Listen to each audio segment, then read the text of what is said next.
In this video I'm going to take my favorite paints from 3 watercolor palettes and combine them into a new palette that I use here in the studio for making cards. These are the 2 main watercolor palettes I currently use. Here's the swatch chart for the one I use the most. All the paint is by my favorite brand Schminke. Usually for card making this is the palette I use. This larger palette is from when I went to art school in Sweden decades ago. The quality of the paint in this palette varies. I was a student, so I wanted to try all the things. I put the manufacturer's name on the swatch chart because they're all different. I really like this layout with 4 color families on the left and the neutrals or earth tones on the right.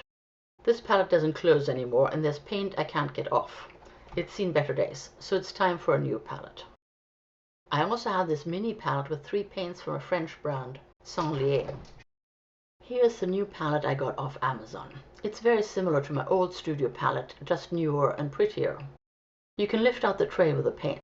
It came with full-size pans. I may fill a few of those when I figure out which paints I run out of. I created a long list of paints I want to move from my old palettes to the new one. Most of them are by Schminke or Winsor & Newton. Then I created quick swatches for all of them. I didn't include the manufacturer here because I want to judge these paints just based on the swatch. I cut apart the swatches to make it easy to compare them. Here are the swatches sorted by color family. Clearly I love blue because that's the biggest pile. I'm starting with yellows. I didn't realize that cadmium yellow and Indian yellow were this similar. That makes it easier to let cadmium yellow go.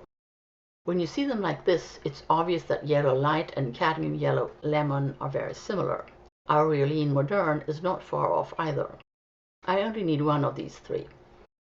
I think I'll take yellow light into the new palette and let the other 2 go for now. So I end up with Sanglier's yellow light plus Indian yellow and yellow raw ochre from Schminke. There are 6 oranges and reds. I definitely don't need this many. Madder Red Dark has harsh edges. I like to paint with a lot of water, which makes this problem very apparent. Carmine Red is a great paint. It's not particularly similar to the other swatches, so it stays. One reason I'm glad to let cadmium paints go is that Iduna here likes to drink my paint water. I try to be mindful of that, but accidents happen. I'd feel better if I knew she wasn't drinking cadmium. Chrome Orange Lightfast stays. Permanent Red, Madder Brown and Cadmium Red are pretty similar. Permanent Red and Madder Brown stay, and Cadmium Red leaves. Among the violets, I'm not a fan of Opera Rose. Permanent Magenta and Manganese Violet are pretty similar in terms of color. But Manganese Violet has this lovely granulation that highlights the texture of the paper. That's an easy choice. I'm also keeping Ultramarine Violet. I do love blues. The blue I like the least is Phthalo Blue because of the edges. So I'm going to remove that one first. We'll see if I take it back in a month or 2. Looking at the 3 cobalt blues, the imitation by Schminke has the most pigment, so that's the one I'll keep. I'm also keeping the Prussian blue, cerulean blue, and cinereous blue. I paint a lot of plants, so greens are important. This permanent green is the only yellow green. That's an important color. Between cobalt green and cobalt turquoise, the turquoise wins hands down. Chrome Oxide Green and Winsor Green are pretty similar. I'm going to go with the Chrome Oxide because it didn't create any harsh edges. Hooker's Green Light and Dark are obviously also very similar.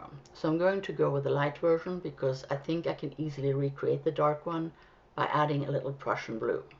Moving on to the earth tones or neutrals, I'm going to snag the yellow ochre from the yellow category. In the swatch it looks very similar to the raw umber, but if you keep adding more paint to the ochre, it just gets more yellow, while the umber turns brown. I think I'm going to keep all these. They're sufficiently different from each other. That means I end up with 21 paints. Here's my short list sorted by color family. I ended up with 12 Schminke, 6 Winsor & Newton, 2 Sanglier, and 1 M. Graham paint. I've drawn up a swatch chart that is a little smaller than the inside of the palette. That's so I can store it in the lid. I refer to my swatch chart all the time when I paint, so it's important that it fits in the palette itself. I'd hate to lose it. I'm going to start by writing the names of the paints and their manufacturer. For this I'm using a Sakura fineliner pen in sepia. This is the smallest width, 01. The ink is archival, so it won't smudge when I get water on it. With the swatch chart labeled, I'm going to put the paints into the new palette in the right order. The first paint is one of the Sanglier paints, light yellow. The next color is Indian Yellow by Schminke. It's in the Little Winsor Newton palette. Then we have Chrome Orange. You can see that I reused a pan that came with the Winsor Newton palette. The paint was from Cotman, their student range. When it comes to watercolors, the quality of paint makes a big difference. Cotman is alright, but you'll be a lot less frustrated with artist quality. Next is Permanent Red.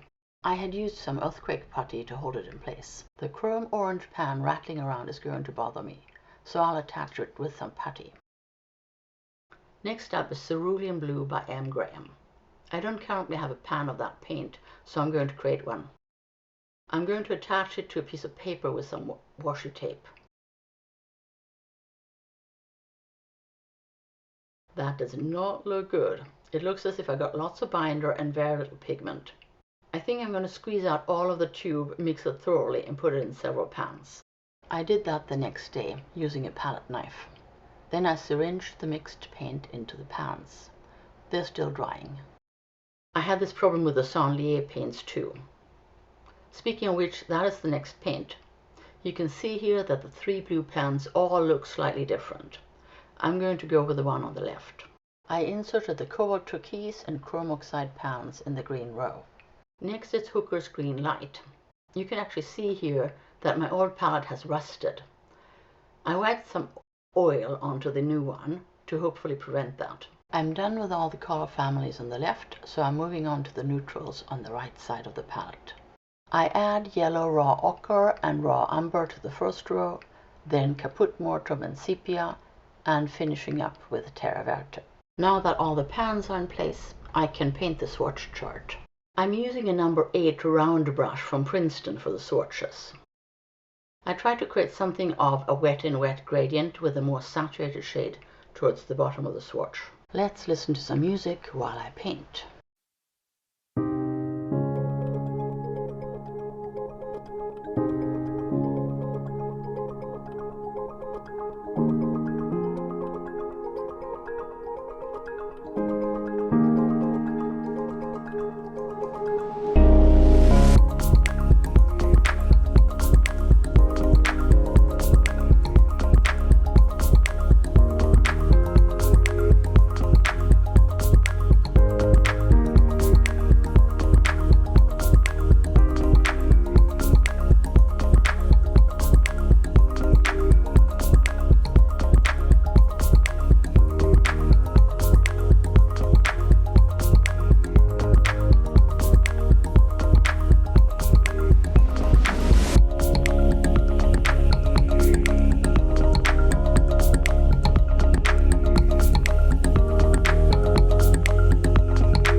I finished the neutrals off camera.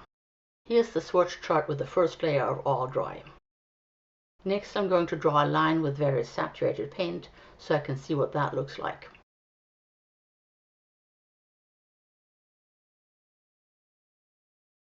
And this is what the swatch chart looks like when it's all done.